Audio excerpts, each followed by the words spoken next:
Hello again. I just made a video. I wanted to make another video just to those people who I guess want nursing school advice. I guess people who are in it, who are having difficulty, or whoever's in it, who's ever going to be starting it soon.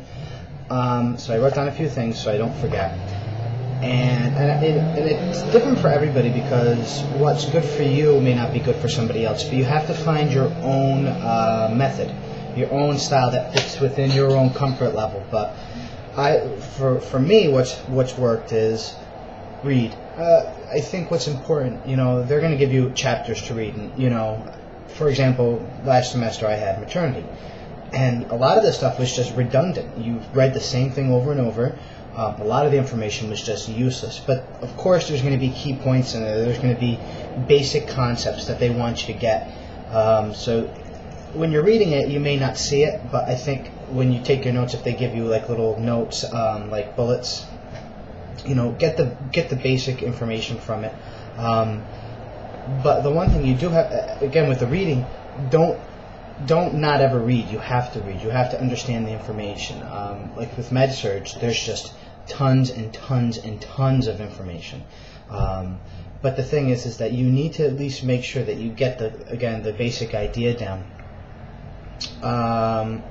When it comes to studying for a test, I like to give myself a week. If I know there's going to be a test on Monday, I start the Monday before, and I don't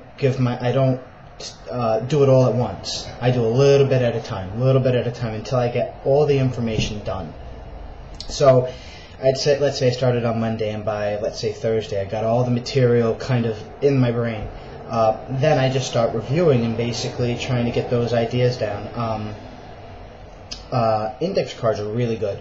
Microbiology is one class that you're just going to have to take in nursing school, and pharmacology. So when you have tons and tons of different things, like tons of different types of bacteria, different classifications of medications, you're going to want to put them on index cards.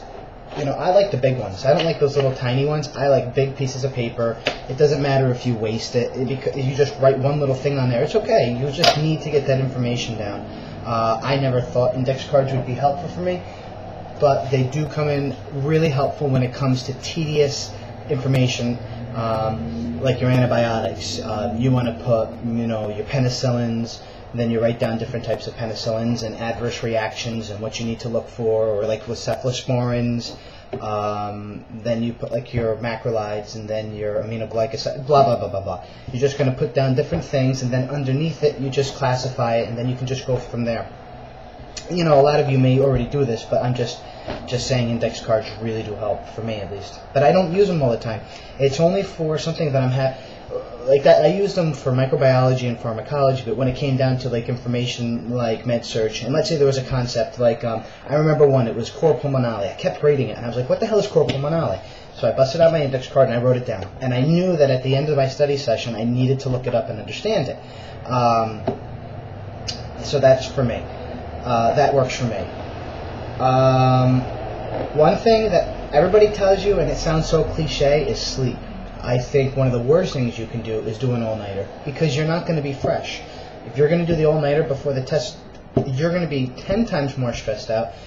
Do all that studying before the test. You give yourself the time. The time management is another thing that's huge. Give yourself the time. You have to understand your schedule and understand what to do at certain times. Make sure that you have enough time allotted to study, because if you're doing all your studying the day before the test, you're going to kill yourself. You're not going to be concentrating properly. You're not going to concentrate properly. You're going to be stressed out, and chances are you're not going to do as well as if you got the right amount of sleep. That's just my opinion. Some people like to stay up all night and freaking knock back Red Bulls and all those other things, and fine, that works for them, but I feel that the stress is not worth it.